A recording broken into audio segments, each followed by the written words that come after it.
স্বামী যদি স্ত্রীকে অবহেলা করে তাহলে স্ত্রীর কি করা উচিত, কিভাবে সেটাকে ওভারকাম করতে পারে, সেই কষ্টকে কেমনে ফেস করবে, সেই বিষয়ে আজকে আমরা কোরআন এবং হাদিস থেকে কিছু উত্তর জানার জন্য ট্রাই করব। বলেন সবাই ইনশাআল্লাহ। মাথায় রাখবেন, একজন স্ত্রীর জন্য স্বামীর ভালোবাসা পাওয়া, সম্মান পাওয়া, এটা হচ্ছে স্ত্রীর জীবনের সবচেয়ে বড় নিয়ামত। একজন স্ত্রীর জীবনে যদি টাকা থাকে, বাড়ি থাকে, স্ট্যাটাস থাকে, সব থাকে, কিন্তু স্বামীর ভালোবাসা না পায়, যত্ন না পায়, সম্মান না পায়, তবে সেই স্ত্রী যেন সব কিছু পেয়েও তার জীবনটা অসম্পূর্ণ হয়ে যায়। আর একজন স্ত্রী যে হয়তোবা লাক্সারি বাড়ি পায় নাই, লাক্সারি কার পায় নাই, বাট স্বামীর ভালোবাসা পেয়েছে, সম্মান পেয়েছে, যত্ন পেয়েছে, মায়া পেয়েছে, অনেস্টি পেয়েছে, লয়্যালটি পেয়েছে, হয়তোবা বাড়ি গাড়ি সব কিছু পায় নাই, বাট যেই স্ত্রী তার স্বামীর ভালোবাসা, বিশ্বাস, যত্ন পেয়েছে, সে যেন অনেক কিছুই তার জীবনে পেয়েছে। ঠিক কিনা বলেন? সো স্বামীর ভালোবাসা it's a blessing part of life. এটা জীবনের সবচেয়ে বড় একটা নিয়ামতের অংশ। যদি একজন স্ত্রী তার স্বামীর থেকে ভালোবাসা পায়, এর চাইতে বড় পাওয়া আসলে তার জীবনে আর কিছুই হতে পারে না। তো সেই স্বামীর যদি অবহেলা করে, অসম্মান করে, অযত্ন করে, খবর না নেয়, বছরের পরে বছর পার হয়ে যায়, ভালো না বাসে, তবে স্ত্রী কি করতে পারে, কেমনে ওভারকাম করতে পারে, কেমনে অ্যাকশন নিতে পারে, কি আমল সে করতে পারে, আজকে সেই বিষয়ে আমরা কিছু কথা বলার জন্য আপ্রাণ চেষ্টা করব। বলেন ইনশাআল্লাহ। প্রথম কাজ হচ্ছে you have to connect with your lord. আপনার প্রথম কাজ হচ্ছে আল্লাহর সঙ্গে সম্পর্ক গড়ে তোলা।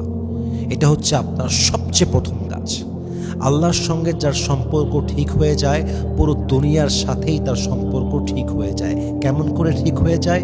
যদি কোনো বান্দা, কোনো বান্দির সম্পর্ক আল্লাহর সাথে হয়ে যায়, সেই বান্দা, সেই বান্দি দুনিয়ার থেকে আর কোনো প্রত্যাশা রাখে না।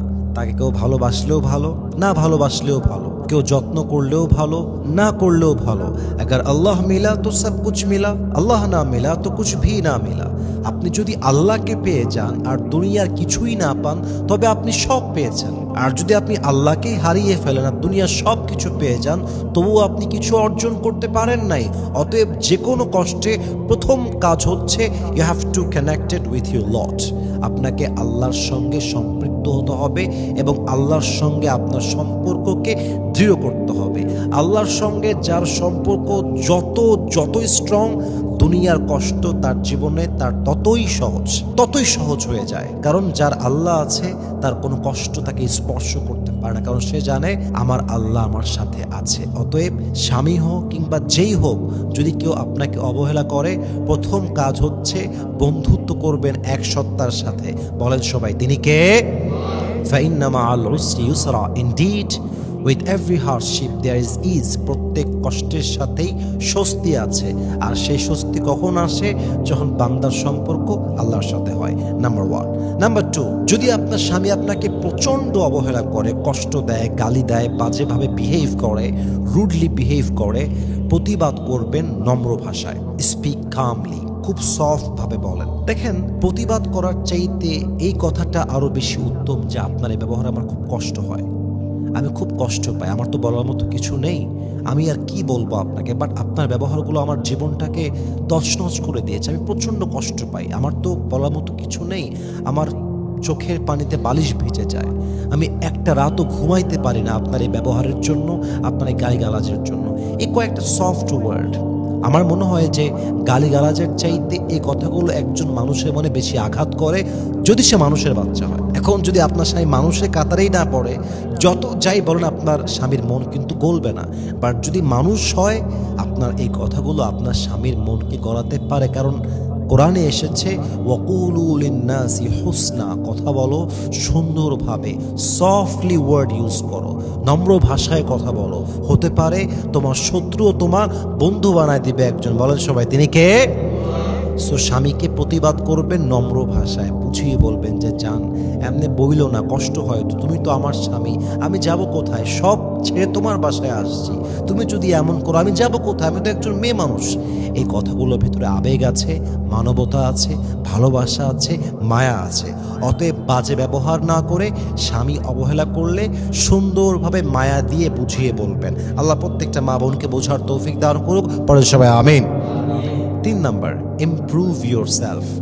Not for him but for Allah সুবহানাহু ওয়া তাআলা। আপনি নিজেকে উন্নত করবেন। উন্নত করার কয়েকটা উপায় আছে, আমি বলতেছি।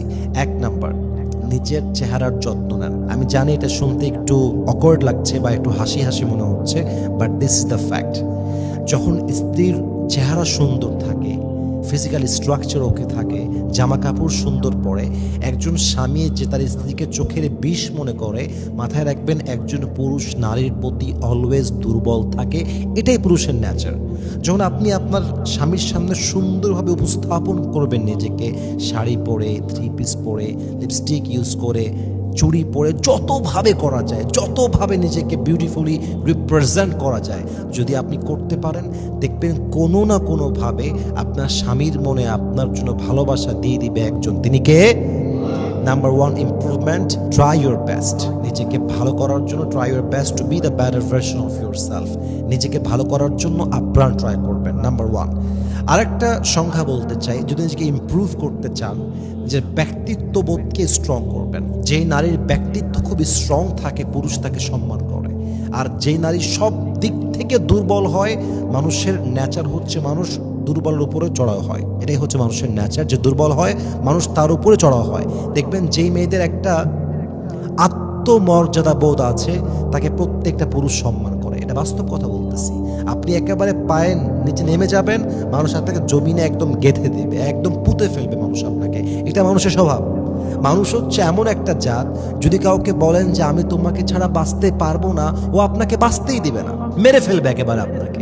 এজন্য স্ট্রং হন, নিজেকে ইমপ্রুভ করেন, চেহারার যত্ন নেন, ফিজিক্যাল স্ট্রাকচারের যত্ন নেন, ব্যক্তিত্ববোধ বাড়ান, আত্মমর্যাদা বোধ বাড়ান, সম্মান বাড়ান, ব্যক্তিত্ব স্ট্রং করেন। দেখবেন যে কোনোভাবেই আল্লাহ তাআলা আপনার স্বামীর মনে আপনার জন্য ভালোবাসা বাড়ায় দিবে। ঠিক কিনা বলেন? তবে নিজের ব্যক্তিত্বের উদ্দেশ্য এই নয় যে আপনি অহংকারী হয়ে যাবেন। মাথায় রাখবেন, স্বামীর সঙ্গে বিনয়ী হয়ে থাকা মানে মান তাওয়াদুআ তারাফা। আল্লাহর হাবিব বলেছেন, যে নিজেকে বিনয়ী করে রাখে, বিনয়ের সঙ্গে থাকে, আল্লাহ তার সম্মানটা আকাশচুম্বী করে দেয়। সুবহানাল্লাহ পড়েন আপনারা সবাই। আত্মমর্যাদা বোধ মানে একদম মাটিতে মিশে যাবেন না, কিছুটা হলো প্রেস্টিজ, পার্সোনালিটি, সেলফ রেসপেক্ট বজায় রাখবেন। এতে করে আপনার সম্মানটা বাড়বে। নিজেকে একেবারে ইউজলেস রিপ্রেজেন্ট করবেন না। কাউকে বোঝাবেন না যে আপনি না থাকলে আমার পুরো জীবনটাই শেষ। এটা বোঝাবেন মানে জীবনটা আসলেই শেষ। নিজেকে ইমপ্রুভ করেন, চেহারার যত্ন নেন, ব্যক্তিত্বের যত্ন নেন, ভালো হয়ে থাকেন। Try your best to be the better version of your self. যা করতে হয় তার জন্য তাই করেন। দেখবেন আপনার স্বামী একটা পর্যায়ে গিয়ে আপনাকে অবহেলা নয়, ভালোবাসতে বাধ্য হয়ে যাবে। ঠিক কিনা বলেন? আরেকটা আমল শেখাতে চাই, যদি আপনারা চান, আমার প্রিয় বোনেরা, যে স্বামীরা আপনাকে ভালোবাসুক, স্বামীরা প্রত্যেকটা মেয়েকে ভালোবাসুক, যদি প্রত্যেকটা মেয়ে এটা চায়, তাহলে সবচেয়ে বড় গুরুত্বপূর্ণ বিষয় হচ্ছে স্বামীকে নিয়ে পাবলিকলি কোনো কমপ্লেইন না করা। পাবলিকলি মানে কি? স্বামীর বিরুদ্ধে কারো কাছে গিয়ে অভিযোগ না করা। আসলে সত্য কথা হচ্ছে যে স্বামী স্ত্রীর সম্পর্কটা হচ্ছে 4 দেয়ালের সম্পর্ক, একেবারেই 4 দেয়ালের সম্পর্ক। এই দেওয়ালের বাহিরে স্বামী স্ত্রী কোনো কথা গেল মানেই ভালোবাসা জানলা দিয়ে পালায় গেল। এটাই বাস্তব। যখনই স্বামী দেখবে যে আমার স্ত্রী আমার বিরুদ্ধে অপরের কাছে গিয়ে বদনাম করেছে, ইভেন এটা যদি স্বামীর মাও হয়, তাও বড় অন্যায়, মারাত্মক বড় অন্যায়। স্বামী এটা নিতে পারবে না। একটা পর্যায়ে গিয়ে দেখবেন স্বামী আপনাকে তালাক পর্যন্ত দিয়ে দিবে। এটা সমাজের বাস্তব কথা বলতেছি। অতএব সম্পর্ক টিকলেও বাড়ির ভিতরে, না টিকলেও বাড়ির ভিতরে, বাবা আপনার সঙ্গে আমার থাকা যাবে না, সম্ভব না, এই না সেই না, সব ওকে, সেটেল ডাউন করেন বাড়ির ভিতরে। আপনি বাহিরে নিয়ে যাবেন, তালাক তো হবেই হবে। 2 নাম্বার, এর চাইতে জঘন্য তালাক আর কিছু হতে পারে না। বাস্তব। করতে চাইলে সংসার ভালোভাবে করেন, না করতে চাইলে সম্মানের সঙ্গে বিদায় নেন। সম্মানের সঙ্গে থাকাও যায়, সম্মানের সঙ্গে বিদায়ও নেওয়া যায়।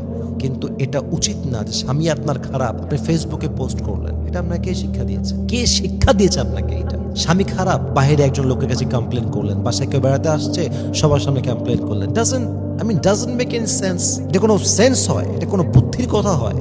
আমার স্বামী খারাপ, ওইটা আমার স্বামী।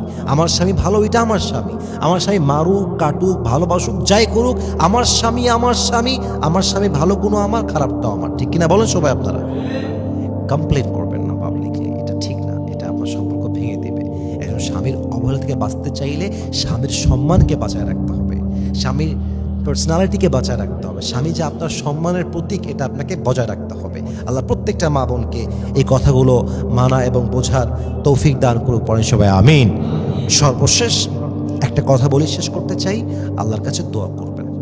প্রথমে বলেছি সম্মান করবেন, ভালোবেসে কথা বলবেন, আল্লাহর সঙ্গে সম্পর্ক গড়ে তুলবেন, নিজের ইমপ্রুভমেন্ট করবেন, অবশ্যই স্বামীর বিরুদ্ধে কমপ্লেন করবেন না। সর্বশেষ বলছি আল্লাহর কাছে দোয়া করবেন যে আল্লাহ তুমি আমার স্বামীর মনটাকে নরম করে দাও, আল্লাহ তুমি আমার স্বামীর মনে আমার জন্য ভালোবাসা দিয়ে দাও, আল্লাহ তুমি আমার স্বামীর মনে আমার জন্য মায়া দিয়ে দাও, আল্লাহ তুমি আমার স্বামীকে দায়িত্বশীল স্বামী হিসেবে কবুল করো, আল্লাহ তুমি আমার স্বামীকে দায়িত্বশীল বাবা হিসেবে কবুল করো, আল্লাহ তুমি আমার স্বামীকে উত্তম পুরুষ হিসেবে কবুল করো। দোয়া করবেন, যে কোনো একটা দোয়া যদি লেগে যায়, যদি কবুল হয়ে যায়, দেখবেন আপনার স্বামী পৃথিবীতে শ্রেষ্ঠ স্বামী হয়ে যাবে। আল্লাহ প্রত্যেকটা মা বোনকে দিল থেকে দোয়া করার তৌফিক দান করুক, পড়না আমিন।